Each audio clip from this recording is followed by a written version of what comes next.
ผาพงไปข้ามพงพวกเขาอยู่เมืองหกทั้งเมืองทองแก้วไก่สิไปคุณ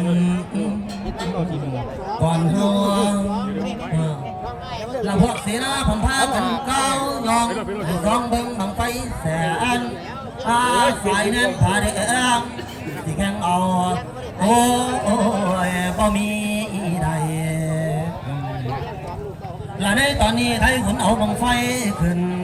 มาเทียมแล้วท่าพลานเบิ่งทางหัวทางหางผู้กันวันลูกก่อสงามก่อสะทางลาเหลียวปัญหาไฟก็ต้องเลี้ยงคอเพราะกันเตือนทางหัวตัวเล่าเคียงงามดีก็มอมสูงบาดยามคงลาขึ้นสูงเด้อราอย่าลงมาภายหน้าใจ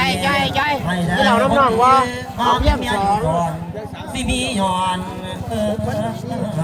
เจ้าผู้เดียวและแท้จากหัวมาสู่ไทยสิบหกคือพอดีบ่มีไผ่งามคือระวังทางระวังบังและเพิ่นว่าคือที่นั่นในคือต่อบ่มีน้อง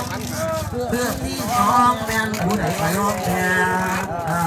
คือที่สามถึงแล้วลงมาแห่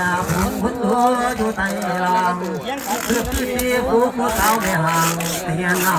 หัวห้องน้ำคือที่หาพาก็ทุกข์ร้างทำพอแต่เธอเป็นผุยผงคนเขาของพองเสียโอ้ยลองกันย้อนคือที่หัวของแล้วเงินตายหัวคนจนแบบเงิน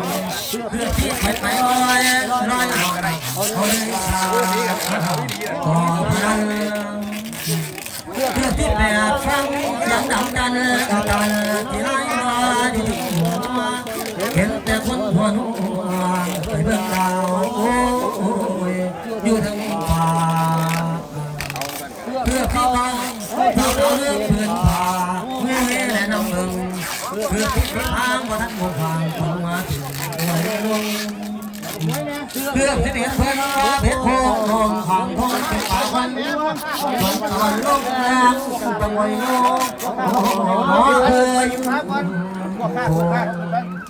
เอาคือสิบเอ็ดอยู่ละผมไม่เป็นนะครับเพ่งหมดรับเพ่งเที่ยง30จับไปล่าเที่ยง30ไป200เด้อท่านบางเพื่อนมอบให้เป็นมัดเด็ดกับพี่น้องนะครับ